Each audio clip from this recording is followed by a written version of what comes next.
Shalom warga kerajaan, selamat tahun baru Yahudi 5784. Tanggal 15 September jam 6 sore ketika bulan mulai kelihatan, maka mereka merayakan Rosh Hashanah. Rosh itu kepala, Hashanah itu the year, the head of the year. Dan sekali ini kita masuki tahun 5784. Saudara, saya percaya bahwa segala sesuatu Tuhan bisa berbicara. Bahkan juga melalui tahun ini. Tahun 84 itu terdiri dari dua huruf. Yang pertama adalah P. Ya, itu mulut. Dan tetap saya sampaikan pada saudara, kita ini di dalam kelasnya Tuhan.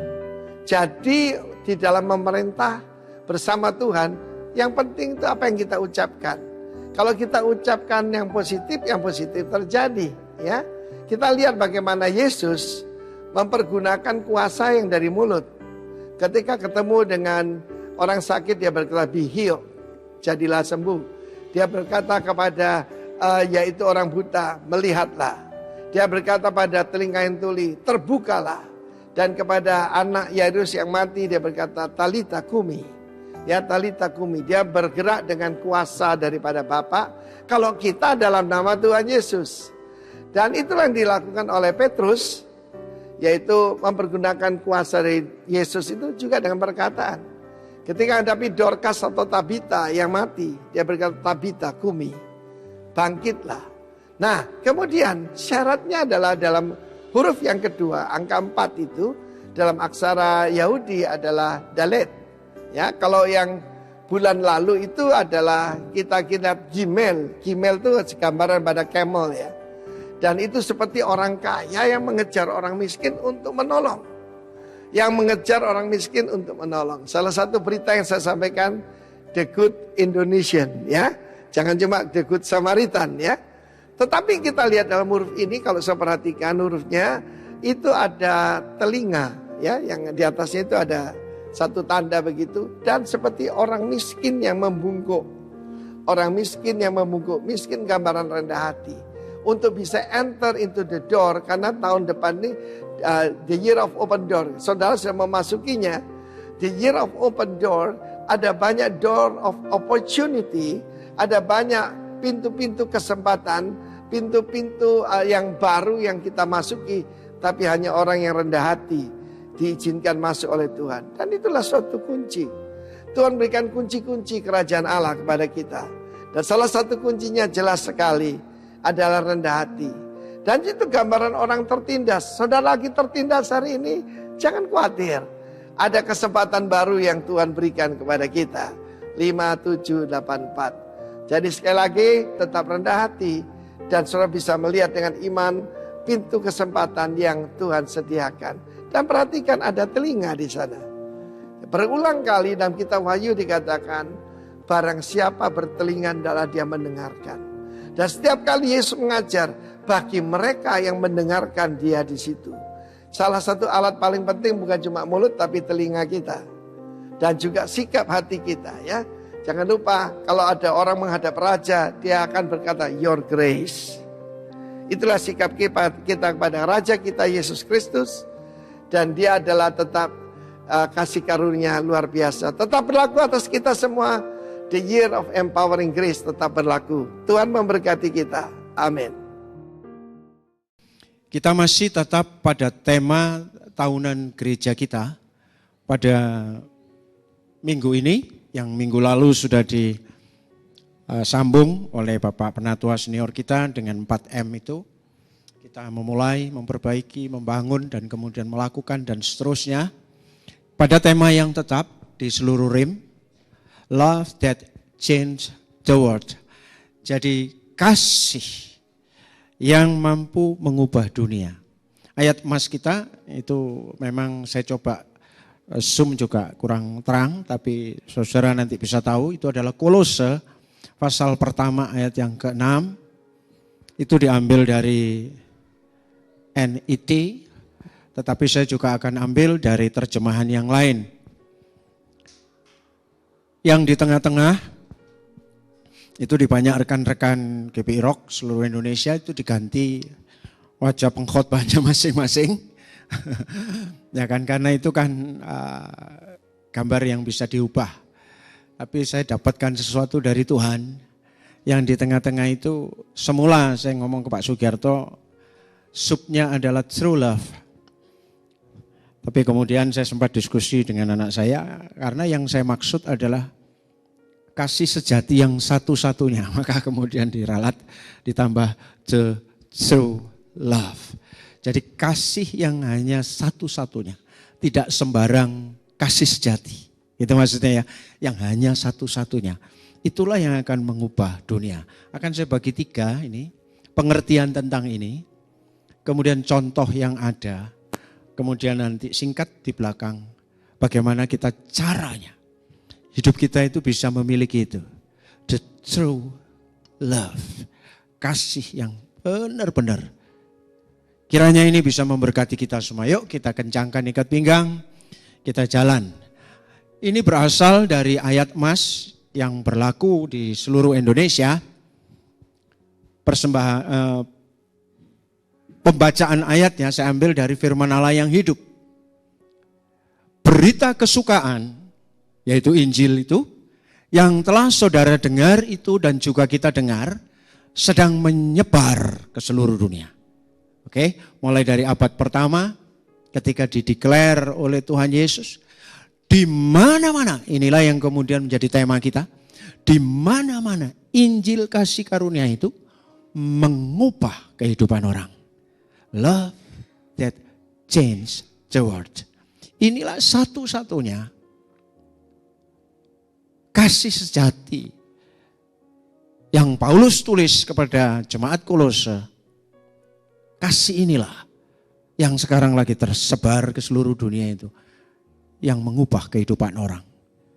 Lalu beliau lanjutkan dengan sebuah kesaksian, seperti yang terjadi pada saudara ketika saudara mendengar berita itu, orang-orang Kolose maksudnya, untuk pertama kali, serta mendapat pengertian betapa besar kebaikan Allah kepada orang-orang berdosa. Ketika Rasul Paulus menuliskan ini dan jadi tema sentral kita, sebenarnya beliau orang yang paling tepat, ya kan? Karena siapa dia? Rasul Paulus sendiri hidupnya sudah merupakan sebuah kesaksian karena beliau sendiri mengalami sebuah perubahan. Lanjut, dahulu siapa dia? Aku tadinya seorang penghujat katanya, seorang penganiaya, dan seorang ganas. Tetapi aku telah dikasihinya. Karena semuanya itu dia ngomong dulu aku lakukan tanpa pengetahuan dan di luar iman. Jadi Paulus ini kesaksian ya. Nih lihat nih orang Kolose. Kamu telah berubah. Tapi bukan lu saja. Aku nih pertama-tama. Dulunya aku orang gak benar gitu loh Paulus mau ngomong.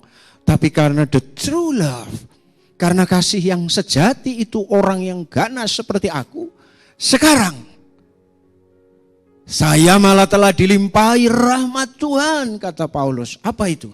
Ia memberikan kepada saya pertama-tama. Ini berlaku untuk semua loh ya. Kemampuan untuk percaya kepadanya. Oh. Jadi gini loh ya. Ketika saudara percaya, itu bukan kemampuan saudara sebetulnya. Tapi karena Tuhan implanted. Tapi Tuhan menanamkan di dalam diri kita sebuah benih untuk percaya. Lalu tiba-tiba kita bisa ngomong, Yesus adalah juru selamatku. Ia memberikan kepada saya kemampuan untuk percaya kepadanya. Dan juga kemampuan untuk mengasihi sesama. Bandingkan dengan ini, seorang penganiaya yang ganas. Kalau ayat ini hanya dibaca sepintas, tidak terlalu ngeri. Tapi kalau saudara tahu siapa dia, dia adalah sekte terkeras dari golongan Farisi. Dia termasuk murid kesayangan dengan cum laude IP-nya mungkin. Dari seorang guru namanya Gamaliel. Dia the top ranking tertinggi. Dia ngomong, aku bukan cuma menghujat tapi aku ini ganas dulu. Orang ibadah kayak gini, gak cuma gua oprak-oprak buyar, gak gua seret. Dan atas perintahnya karena dia tak masuk tokoh, bunuh dia. Dan itu yang dilakukan. Dan bukan hanya ketika ketemu orang ibadah, dia mencari orang ibadah. Dia mengejar-ngejar. Jadi levelnya Paulus ini, Saulus ya dulu namanya. Levelnya itu kalau teroris itu di atas Dr. Asahari. Di atas Nurdin M. Top. Di atas yang membunuh 9/11 itu Usama bin Laden. Di atas itu Amroji macam-macam. Itu kelas bawah. Di abad pertama ada seorang namanya Saulus yang ganas dan kejam. Jadi kalau kita membaca riwayatnya dia, tangannya penuh darah. Orang yang seperti itu tiba-tiba berbalik 180 derajat. Why? Because the true love. Karena kasih itu. Dan dia memiliki akhirnya bukan hanya percaya. Tapi gua sekarang punya kemampuan untuk mengasihi sesama manusia. Dan ini sempat jadi polemik. Begitu dia ketemu Tuhan di Tarsus, dia kemudian diterima oleh Ananias. Kemudian bertobat, singkat cerita, pergi ke tanah Arab, belajar dan balik ke Yerusalem. Murid-murid geger di sana.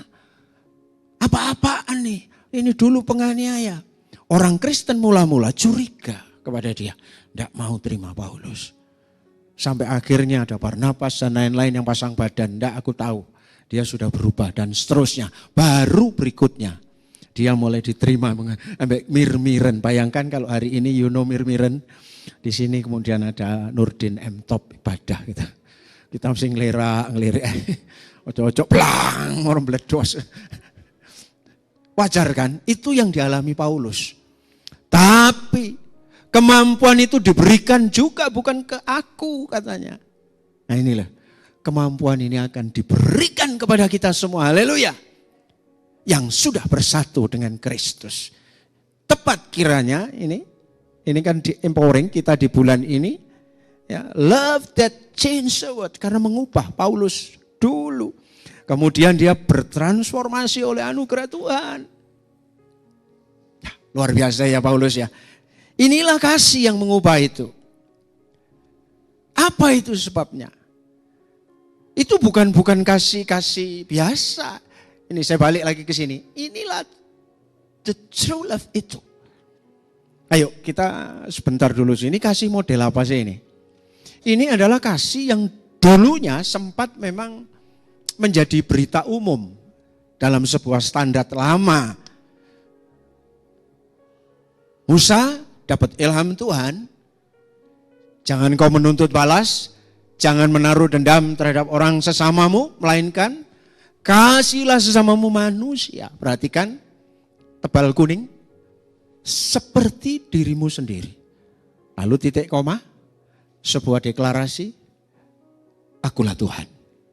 Yang mengatakan itu, kasih sesamamu seperti dirimu sendiri.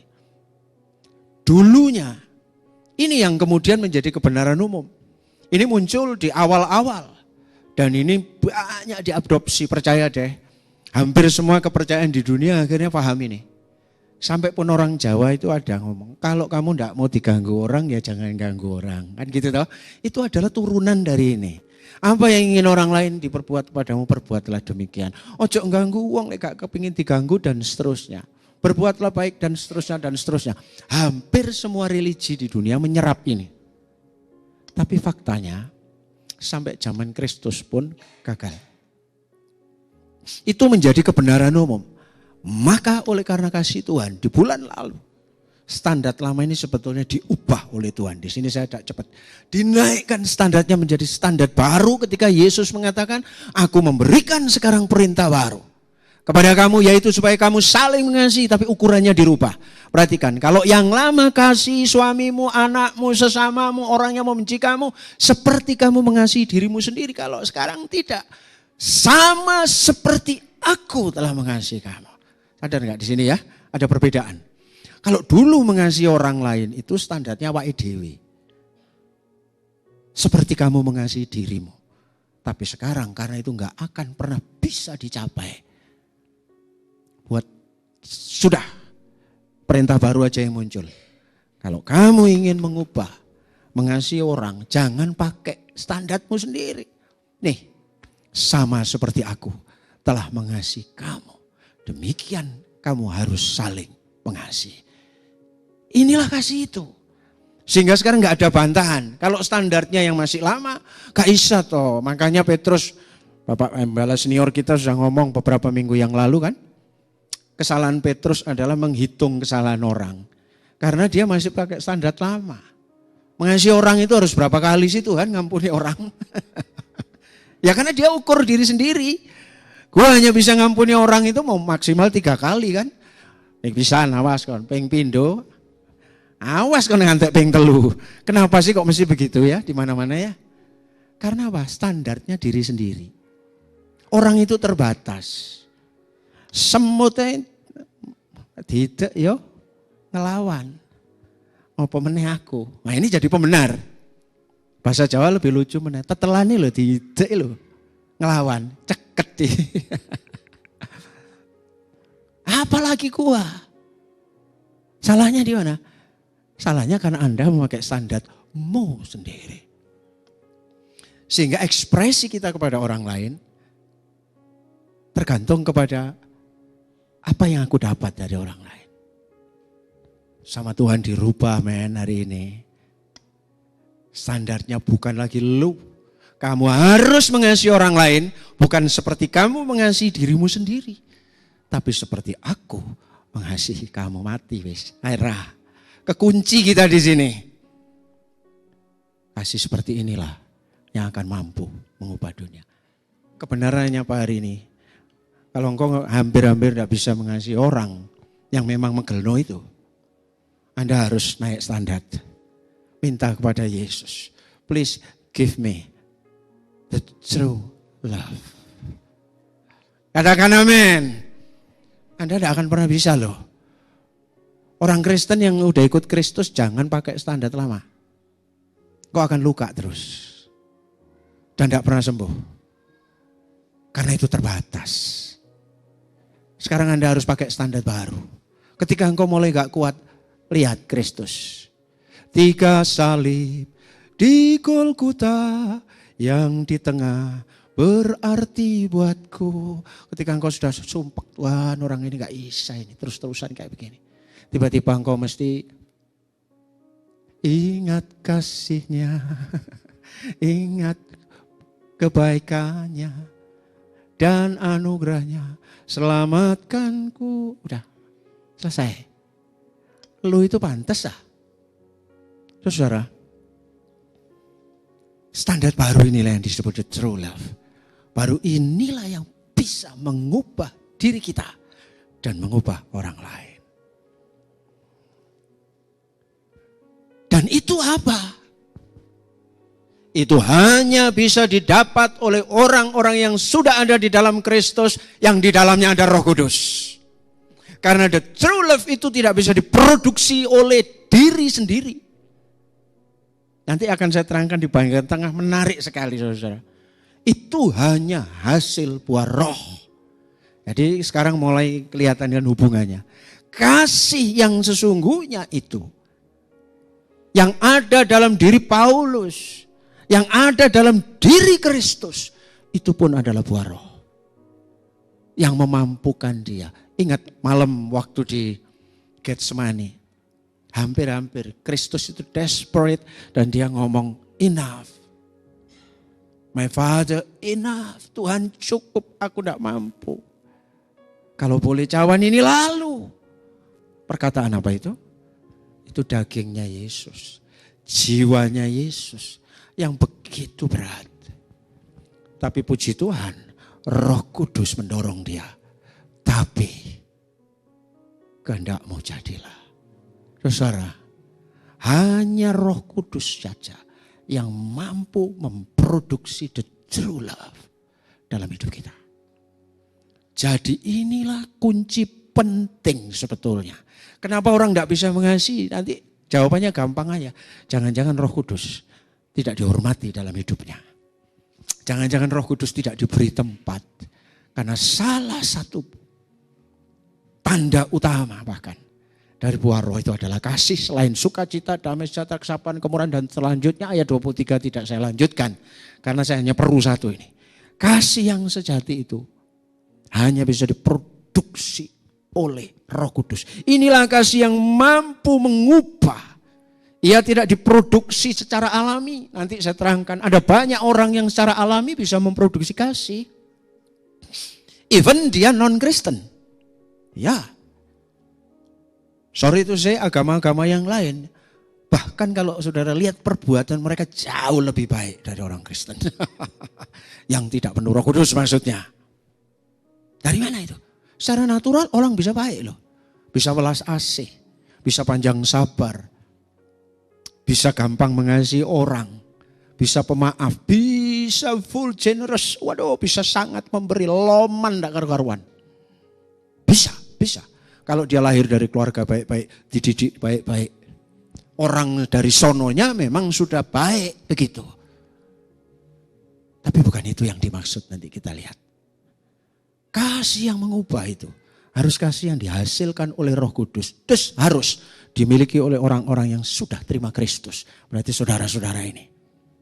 Kenapa? Karena di luar itu, kebaikan-kebaikan yang diproduksi oleh orang, even orang itu sangat baik. Saudara pernah nggak nemukan orang baik? Pernah kan? Yang bukan orang gerejaan. Sering saya nemukan, aduh lebih baik. Malah jujur saya ngomong ya, di Kota Malang ini, kalau mau donasi, kalau mau bikin baksos, terbesar itu di mana sih? Di gereja terbesar di Malang? Tidak. Di Klenteng, saudaraku. Mereka kalau bagi beras itu kelasnya gak kiloton. Gak mikir mereka. Barusan yayasan mereka namanya Budet Seci. Itu bikin rumah sakit di PIK 2 luar biasa gede nih. Diresmikan Pak Jokowi sendiri loh. 2000 bed dikhususkan untuk orang yang gak mampu. Halo, bagaimana rumah sakit Kristen? Yuno Buddha Seci di Jakarta, yang punya Sumarekon tuh, yang punya macam-macam. Wah itu, mereka very generous. Di PIK 2 bangun gede. Tapi sayangnya semua itu jika tidak di dalam Tuhan, Yesaya sudah ngomong begini, kami semua ini telah menjadi seperti orang najis atau yang kena kusta. Karena dosa-dosa kami. Segala kebenaran kami, kebaikan kami, kasih kami, yang kami banggakan itu hanya seperti kain yang buruk dan kotor. Kami menjadi seperti daun yang layu dan kering. Lalu gugur. Segala dosa kami melenyapkan kami seperti angin menyapu daun-daun kering. Jadi ketika kasih yang tidak diproduksi oleh Roh Kudus, dia tetap tidak punya nilai sebetulnya. Tapi kenapa Tuhan izinkan? Ya itu baik aja gitu. Tapi itu tidak kekal. Itu bukan itu yang kita pelajari di 3 bulan ini tentang love change the world. Itu bukan itu. Ini begini ya. Di sini ada titik kritis. Kasih itu tidak sembarangan ya. Saya mau sampaikan begini. Kalau dulu kita menganggap bahwa semua kebaikan itu ya memang begitu. Sama, kasih itu sama. Saya mau ceritakan ya, dunia ini walaupun penuh kejahatan, masih banyak orang yang baik. Coba ya, ini sebuah case yang perlu saya angkat supaya saudara dapat pembanding yang real. Dan nanti kita belajar, karena ini dihasilkan dari Roh Kudus. Maka saudara kalau hari ini saudara punya PR, berdoa, sedang memohon sebuah perubahan.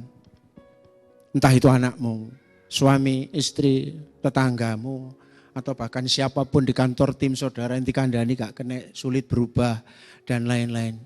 Mulai hari ini rubah doa saudara. Mohon kalau dia anak Tuhan, kiranya Roh Kudus bisa memproduksi kasih yang sejati itu dalam hidupnya. Karena cuma itu yang bisa ngubah. Diseneni tuas diseneni. Saudara ikutkan seminar, saudara kandani, nasihati terus-terusan, itu berubah sebentar. Setelah itu akan kumat lagi pasti.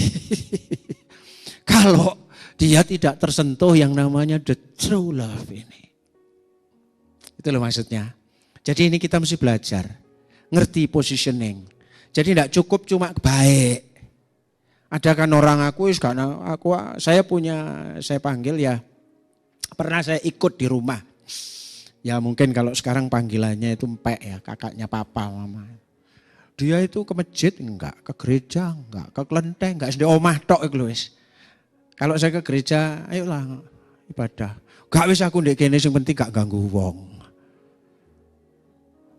Aku gak tahu nyeneni wong, seneng mbek gak seneng mbek wong yo gak tahu, utang gak nyaur gak tahu. Malah aku gelek diutangi gak disaur. Aku wis gak pokoke ngene ae aku. Dalam pikirannya dia karena memang dia baik orangnya gitu.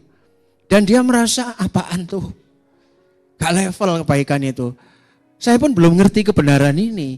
Bahwa kebenaran yang jenis itu memang ada di dunia dan Tuhan izinkan. Tapi itu tidak punya kuasa mengubah. Kalau toh mengubah temporer. Dan ujung-ujungnya tidak sampai kekekalan. Jadi jangan silau. Makanya dunia ini ono kasih sing menggelarah. LGBT pun dibilang kasih. Bukan itu. Bukan. Humanity itu bukan true love. Jadi kan sekarang ini ada macam-macam ya. Hanya yang hasil buah roh saja. Yang disebut the true love. Tidak bisa, itu bukan hasil seminar. Hasil dari nanti, di poin akhir kita belajar.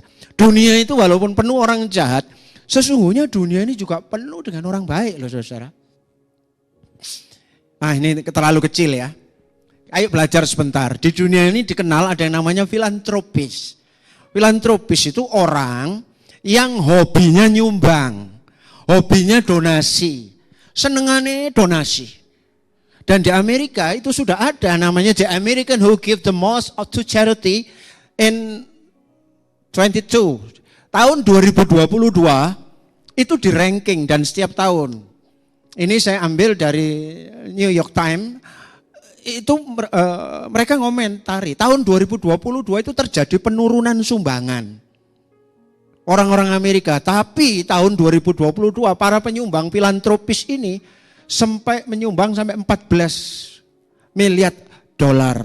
14 miliar itu ya kurang lebih 200 lebih triliun loh saudara. Itu katanya mek titik. Dan di antara yang 14 miliar dolar itu yang 5 ini 5,1 itu ranking satunya Bill Gates yang donor. Dia itu nyumbangnya 5 miliar dolar. Michael Bloomberg 1,7 miliar dolar. Warren Buffett itu orang top 711 juta dolar. Waduh, Michael Bezos, Jeff Bezos itu yang punya Amazon. Wah, gede-gede sumbangan nih. Jacqueline Bezos, Judd Arnold itu yang punya Birkin, yang punya Hermes. Aduh, orang top ya. Kohler ini pabrik sanitari itu. Dan seterusnya. Di antara yang paling besar itu Bill Gates penyumbangnya. 5 miliar dolar. Itu di rupiah 75 triliun. Apakah itu kasih yang mengubah? Ya, walaupun sama Tuhan upayanya Bill Gates ini dihargai loh. Kalau tidak ada Bill Gates tidak ada dana untuk memeriksa TBC, polio, AIDS, pendanaan seperti itu, riset, vaksin dan lain-lain itu dari beliau. Makanya mereka disebut filantropis, penyumbang. Orang ini kan baik toh. Baik ini. Apakah ini? Tidak. Dan menurut beberapa penelitian, para penyumbang itu biasanya yaitu karena CSR. Ya, sebagian dari keuntungan yang disumbangkan. Atau ada juga menurut penelitian untuk nutupi aja salahnya gitu.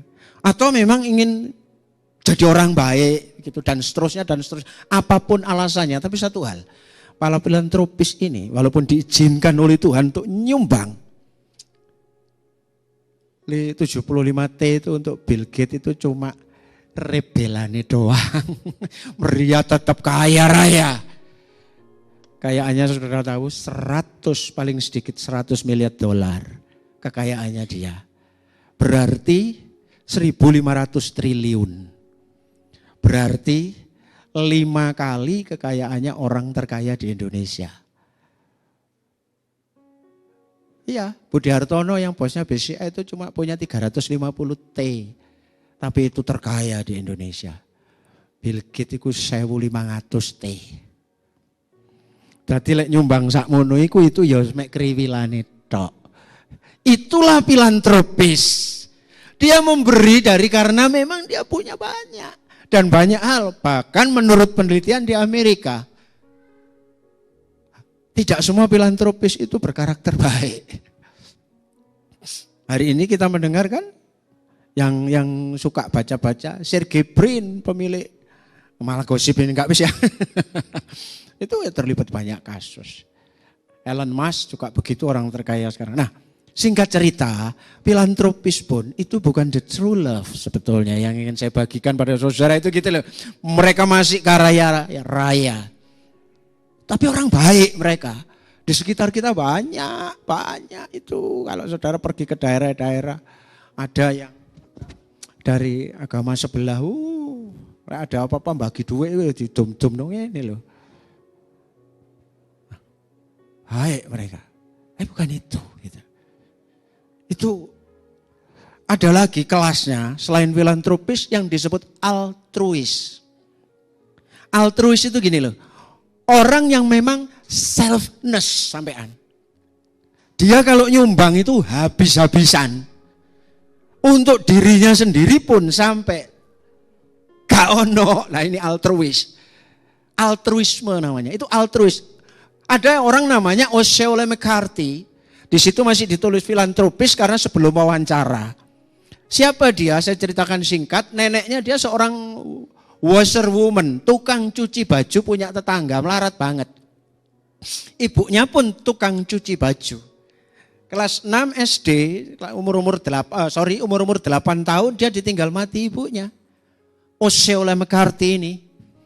Dan dia akhirnya melanjutkan pekerjaan ibunya, umbah-umbah.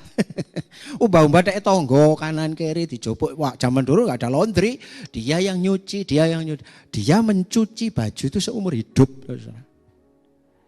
Tidak ada apa-apa sih. Sampai satu ketika pada usia 86 tahun. Loh, wong umbah-umbah lo sehat sampai 86 tahun. Umbah-umbah seliko. Ongkosnya berapa sih? Sampai pada usia 86 tahun, dunia itu dikejutkan. 87, 86 tahun lah tepatnya. Ternyata Osceola ini memberikan sumbangan sampai 150.000 US dollar. Berarti 2, sekian miliar. Itu pun 60% dari kekayaannya kepada the University of Southern Mississippi. Untuk supaya orang-orang black seperti dia ini bisa masuk yang melarat-melarat. Wah, heboh Amerika. Wartawan datang ke rumahnya. Bu McCarthy, Anda kerjaan apa? Tukang cuci. Kok bisa nyumbang segini ukurannya untuk tukang cuci? 2, sekian miliar. Iya, karena saya tidak pernah pakai selama hidup. Selama hidup iya, saya tidak pernah pakai. Bajunya tidak pernah ganti. Kalau beli baju paling cepat 10 tahun sekali, itu pun beli satu hanya untuk ke gereja. Pernah makan es krim? Belum pernah makan es krim sampai umur 86 tahun. Pernah naik pesawat, boro-boro naik pesawat. Tapi kok bisa mau menyerahkan semua itu?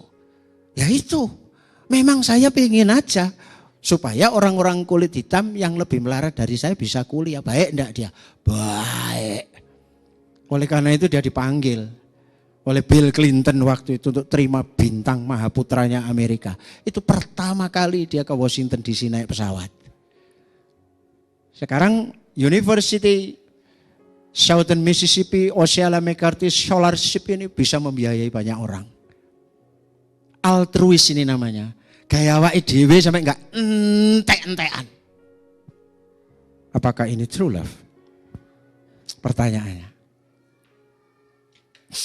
Bisa iya kalau dia di dalam Kristus. Tapi seperti ini pun tidak akan punya arti perubahan kalau tidak berasal dari buah roh. Kenapa? Waspada. Paulus ngomong kepada Korintus, sekalipun aku dapat berkata-kata dengan semua bahasa manusia dan malaikat, tetapi jika aku tidak mempunyai kasih. Ini kasih itu, maksudnya kasih yang buah roh itu, aku sama dengan gong yang berkumandang dan canang yang gemerincing. Yang ayat 3 lebih keren. Dan sekalipun aku membagi-bagikan segala sesuatu yang ada padaku, bahkan menyerahkan tubuhku untuk dibakar sekalipun, jika bukan karena kasih yang berasal dari Roh Kudus itu, sedikit pun tidak ada faedahnya. Jelas ya saudara? Jadi kebaikan di dunia ini, sekelas apapun ada orang mau dibakar buat orang lain, loh itu apa sih? Itu kan orang yang, waduh, Paulus ngomong gak ada faedah. Kamu membagi-bagikan hartamu semua itu seperti gong yang gemerincing. Maksudnya itu tidak punya arti di kekekalan. Nah, ternyata tema bulan ini keren banget. Love that change seperti itu adalah kasih yang memang harus dihasilkan oleh Roh Kudus dalam diri kita. Bukan cuma kasih seperti di dunia ini. Tapi kenapa Tuhan biarkan ada filantropis, ada altruis, ada orang nyumbang-nyumbang. Ya itu, dunia butuh itu kok gak apa-apa. Tapi bukan itu standarnya. Hati-hati saudara. Waspada. Di sini O.C.L. McCarthy itu ya seperti itu. Dia bisa. Lalu bagaimana kok kasih yang demikian hebatnya yang melebihi yang dilaksanakan Ibu Osceola, yang dilaksanakan oleh orang-orang yang mau tubuhnya dibakar, menyerahkan tubuhnya. Wah banyak itu pahlawan-pahlawan di dunia lain yang tidak dikenal itu. Rela semua wis. Tapi ya Paulus sih ngomong sedikit pun itu tidak ada faedahnya. Itu sama seperti gong kalau tidak dasarnya kasih. Nah ketika dia nulis 1 Korintus 13 itu agapau. Ya, kasih yang berasal dari Kristus. Itu gak bernilai. Nah ini loh, maka pelajaran ini memberikan kita pengertian bahwa kasihnya Yesus itu luar biasa bernilainya. Lalu bagaimana kita bisa memperoleh kasih yang super itu? Kalau ada kasih biasa-biasa walaupun hebat seperti itu, kasih yang super itu hanya bisa didapat seperti Bapa telah mengasihi aku, demikianlah juga aku telah mengasihi kamu. Tinggallah di dalam kasihku itu. Caranya bagaimana sekarang? Kita bisa dapat the true love itu. Tinggallah, kata tinggallah itu bahasa aslinya meno. Dilanjutkan dalam kasih itu meno agape. Tinggallah di dalam kasihku itu.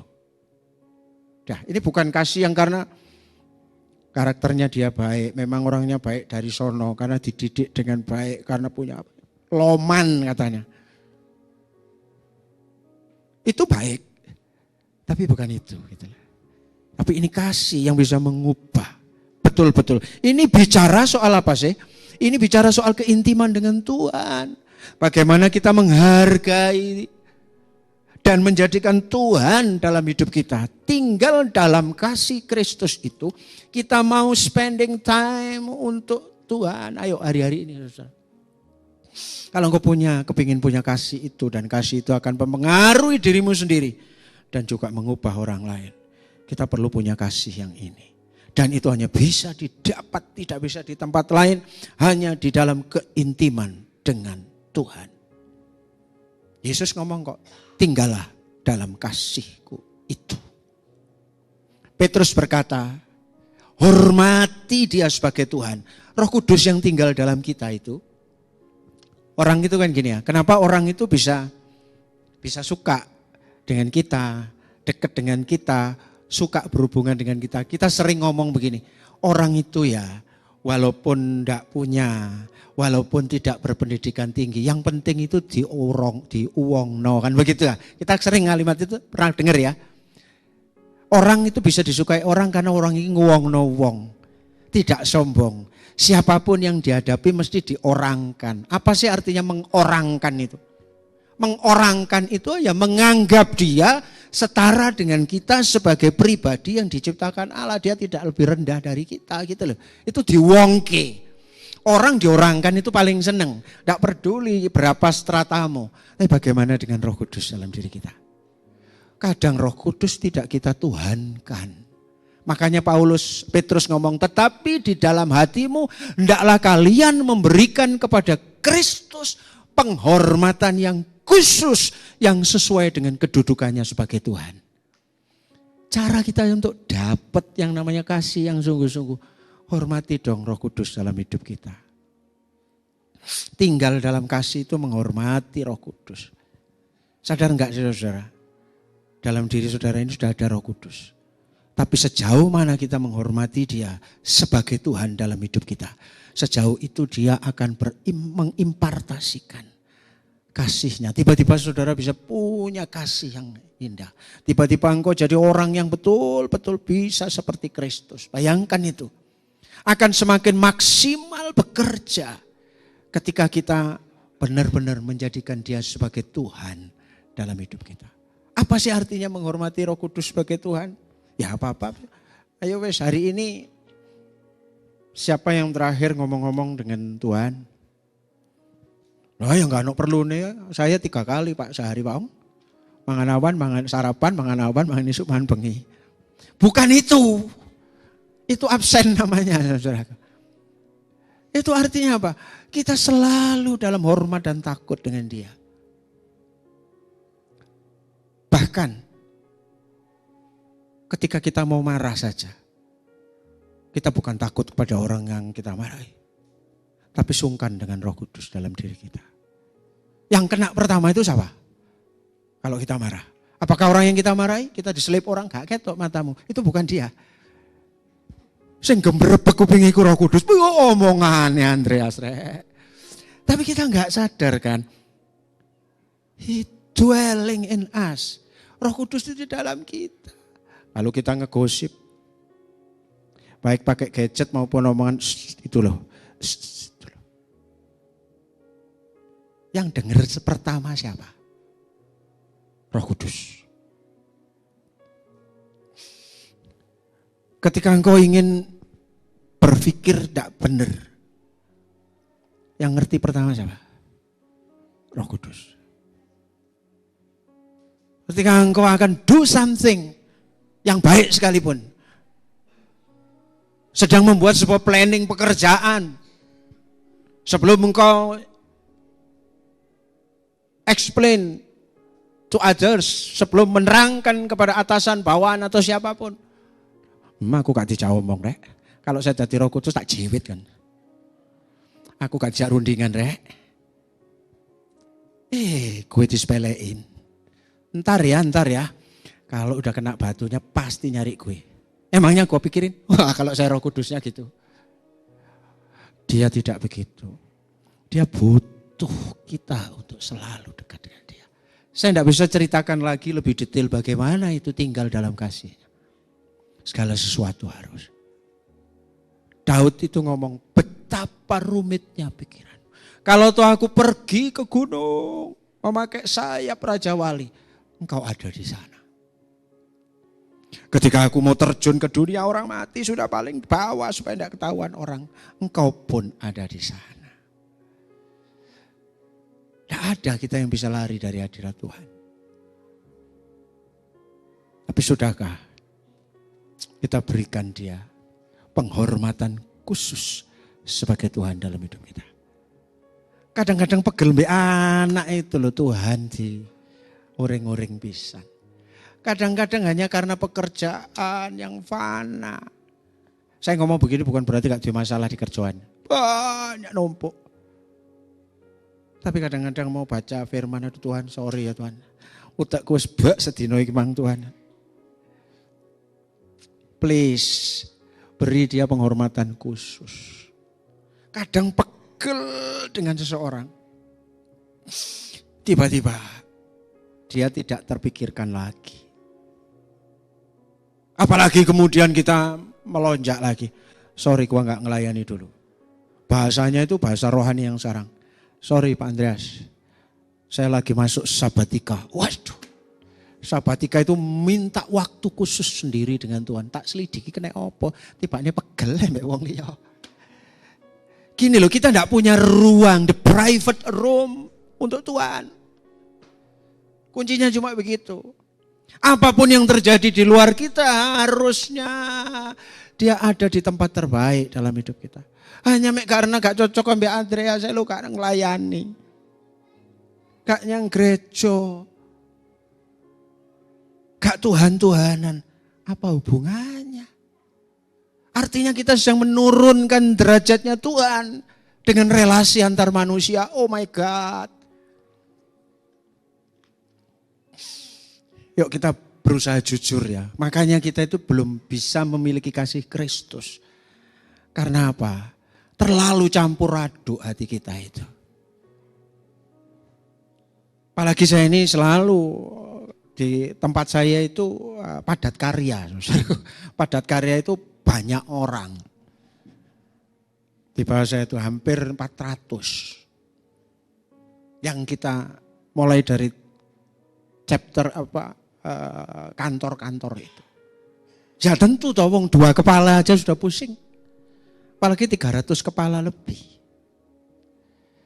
Tapi kadang-kadang hati kita penuh sesak dan itu. Padahal Petrus ngomong, "Ndaklah kalian memberikan penghormatan yang khusus sesuai dengan kedudukannya." Oke, mulai hari ini, jangan kaget saudara-saudara. Sehabis ibadah ini, bersih-bersih kamar yuk. Kamar hati kita maksudnya. Ganti spray. Pasang guling bantal yang terbaik. Berikan di situ meja rias atau apa yang terbaik. Lalu ngomong, Tuhan silakan yang terbaik itu yang kau tempati. Mulai hari ini. Aku janji, kalau toh beras naik, gula naik, biaya sekolah naik, apapun naik. Intimasi kita tidak berubah ya Tuhan. Bawa pulang ini saudara. Ini bernilai loh. Ini bernilai. Kita ini masih darah dan daging. Pendeta juga manusia. Jemaat juga manusia. Tapi firman is firman. Hormati dia sebagai Tuhan. Dengan memberikan penghormatan khusus. Saya tutup dengan saksian ini ya saudara. Ketika saya di bank itu tuh, masih di bank itu tuh, yang di depan itu ada namanya customer service. Dan di antara customer service itu ada yang namanya customer service, zaman itu cuma ada prioritas. Paling tingginya prioritas. Belum ada yang lebih tinggi lagi. Tapi di situ, itu aduh, yang dilatihani itu adalah orang-orang pemilik dana gede di kota ini. Kadang-kadang mintanya juga aneh. Sakdek saknyet. Apalagi kalau sudah kebanyakan, kalau ekonominya besar gitu. Ngantri aja enggak mau. Akhirnya ya tidak jarang yang namanya customer service ini. Ya ngelus dodo terus. Ngelus dodo. Kalau sampai salah ngomong, dituliskan komplain, dipanggil. Nah ini singkat cerita, ada teman dipanggil sama atasan, dimarahi habis-habisan. Sampai nangis. Nangis. Setelah nangis, oke selesai. Kerja lagi. Tapi sebelum kerja, guincuan, pasang apa ini, sing kayak kucing ini apa? Idep, alis, menem. Lalu duduk di meja, ada yang bisa dibantu, guyune saudaraku. Ada yang bisa dibantu, ada yang bisa dibantu. Hatinya remuk padahal. Tapi nasabah adalah raja. Tak peduli apapun. Mari diseneni bosmu. Saudara yang metutut, ekonomi langsung dicoret. Masih ada yang bisa dibantu, ada yang bisa dibantu. Nasabah tidak boleh tahu apa yang terjadi dalam hidup kita. Karena nasabah adalah raja. Bagaimana Yesus? Yesus itu lebih dari nasabah. Yesus itu Tuhan. Nah perkara-perkara yang sipil saja di sini. Kita bisa cemberut sama Tuhan, bahkan Tuhan tidak disapa. Ini inti renungan pagi ini. Kalau engkau ingin punya kasih itu, tinggallah dalam kasih itu. Hormati dia sebagai Tuhan. Oh, teman-teman saya yang lihai-lihai yang sekarang jadi kepala-kepala customer service itu, udah. Di depan itu selalu menarik. Apalagi kami tiap bulan itu diberikan nota, suruh beli alat make up. Tapi mewalik kayak badai apapun tidak akan runtuh. Dunia kerja aja bisa disetting begitu. Kenapa kita punya hubungan dengan Tuhan? Tidak sedahsyat itu. Terlalu kecil itu untuk korban salib Kristus hanya gara-gara urusan dengan tangga, urusan dengan pasangan hidup, urusan dengan anak sing rodok bandel didik. Adalah itu semua ringkesan semua. Mulai hari ini aku mau punyakan tempat khusus, hormati dia sebagai Tuhan. Katakan amin. Yang terakhir, dekat dengan Tuhan itu, Spurgeon itu ngomong begini, nearness to God bring likeness to God. The more you see God, the more God will be seen in you. Kedekatan dengan Tuhan membawa keserupaan dengan Tuhan. Semakin sering Anda melihat Tuhan dalam keintiman, semakin banyak Tuhan terlihat dalam diri Anda. Katakan amin. Kalau Anda ketok kereng terus, Anda semakin banyak melihat apa? Spurgeon itu, wah keren nih. Semakin Anda sering melihat Tuhan dalam hadirat Tuhan, semakin banyak Tuhan terlihat dalam diri Anda. Lalu Anda akan melihat, oh suamiku kok sekarang jadi kayak begini, aduh kintong, tak kintong, kok ganteng ini anak sopo dikutang ini yo. Saya harap Mbak Tina sama Rio gitu.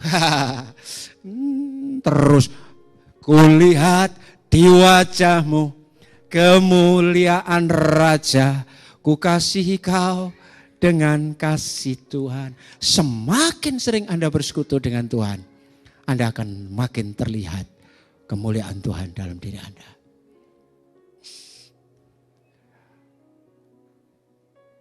Dan ketika saudara dekat, Tuhan sudah ngomong sejak perjanjian lama. Kamu akan kuberikan hati yang baru dan roh yang baru dalam batinmu. Aku akan menjauhkan dari tubuhmu hati yang keras dan kuberikan kepadamu hati yang taat. Rohku akan kuberikan diam di dalam batinmu. Ini zaman perjanjian lama loh. Dan aku akan membuat kamu hidup menurut seluruh ketetapanku. Dan tak berpegang pada peraturan-peraturanku. Dan melakukannya. Dekat Tuhan saudara. Tahu-tahu nanti engkau akan diubah oleh Tuhan. Saudara enggak perlu bingung-bingung. Coplok hatimu diganti enggak. Tuhan akan beri hati baru. Kalau orang tuh kaku, udah ada impresi kasih. Sudah pasti jauh dari Tuhan. Gampang memiliki kasih itu. Intimasi dengan Tuhan. Dan yang terakhir, jikalau kamu menuruti perintahku, kamu akan tinggal dalam kasihku. Seperti aku menuruti perintah Bapakku dan tinggal di dalam kasihmu. Jadi, Andreas Ong yang bikin. Untuk memiliki kasih yang mengubah dunia, kita perlu tinggal dalam kasih-Nya dan mau mentaati firman-Nya. Kiranya Tuhan memberkati kita.